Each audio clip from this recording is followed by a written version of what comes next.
Kunang mangliligaw sa'yo, kapatid ko, sasagutan mo ba siya? Ako po malabo po yan mangyari kasi po may aman kayo kami mahirap lang po. Ano ba ate? Tikid mo na nga yung pagtatanong mo kay Arian. Nahihiya na siya. Tara na Arian, uwi na tayo. Hatid na kita. Hinila ni Ate Robby si Arian at sinabi niya sa kapatid niya. Aalis kami, Manong Geran, ipag-drive mo nga kami. Sige ba ma'am, saan ba pa tayo pupunta? Ate, saan kayo pupunta? Baka hinahanap na yan sa kanila. Hindi pa naman siya nagpaalam. Bigla mo na lang sinama dito. Umalis na sila. Pumuntang salon nila. Magme-makeover daw sila para i-makeover niya si Arian. Kasi nagustuhan niya yung katangian nito. Mabait, magalang, at matalinong bata. At sa tingin niya, may ikakanta pa ito pag naayusan lang. Nang matapos ng ayusan si Arian, umuwi na sila kasi nga gabi na.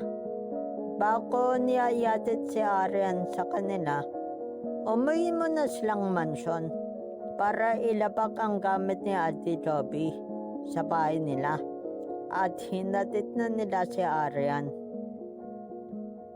Nang makarating na sila kila Arian, hindi siya nakilala ng mama niya. Marako to see Arian. Nakikor talaga yan.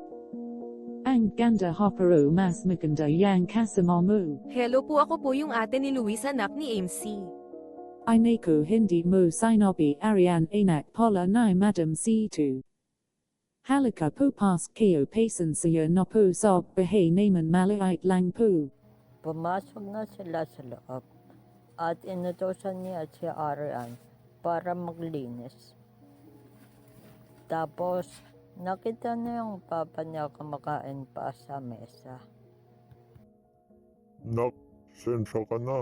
Nakukutom ba si Papa kaya kumain na lang ako ng noodles. Kulang kasi yung hinain ng mama mo. Dinadiet kasi ako nun eh. PAA may busud magayas ka dwajan. Sige nak, susunod na ako. Mauna ko na dun. Sige po, alis na po kami, hinatid lang po namin si Arian. Maakang bumasok si Arian. Kaso, sarado ba yung gate?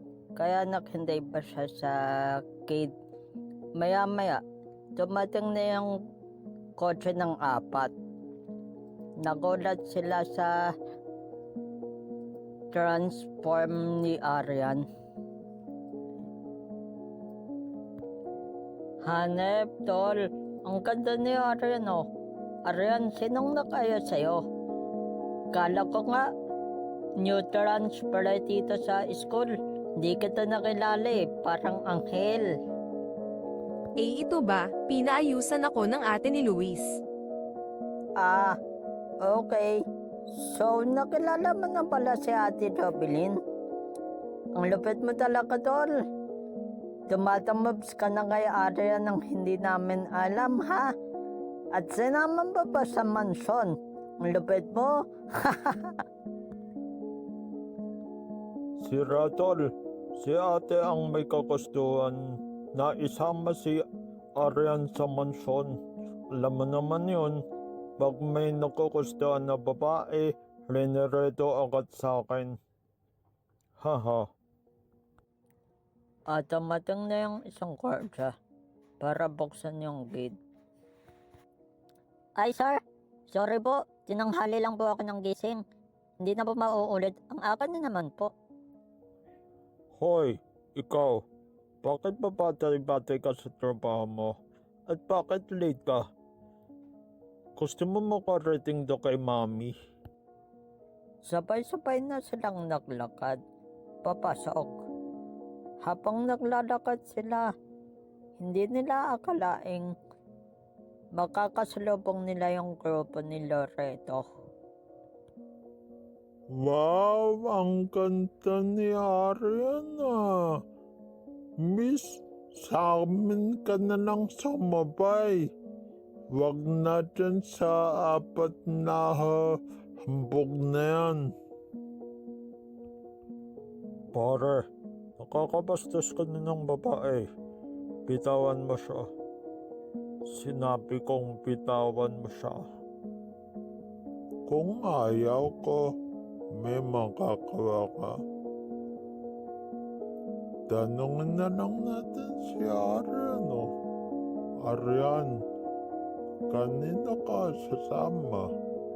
Sa apat na yan o sa amin?